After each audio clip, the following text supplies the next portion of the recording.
أعوذ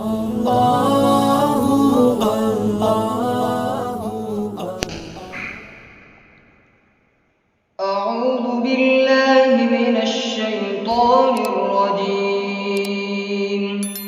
بسم الله الرحمن الرحيم. هل أتاك حديث الغاشية؟ وجوه يومئذ خاشعة عاملة ناصبة تصلى نارا حامية تسقى من عين آنية ليس لهم طعام إلا من ضريع لا يسمن ولا يغني من جوع.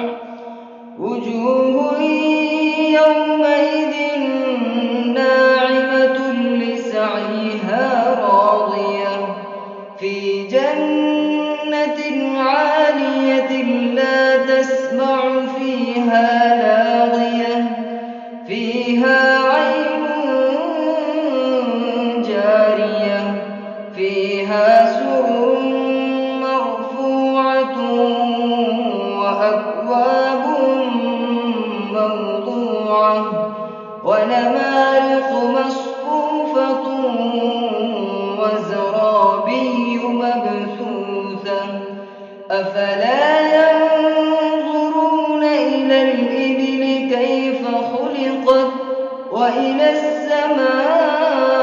السماء كيف رفعت وإلى الجبال كيف نصبت وإلى الأرض كيف سطحت فذكر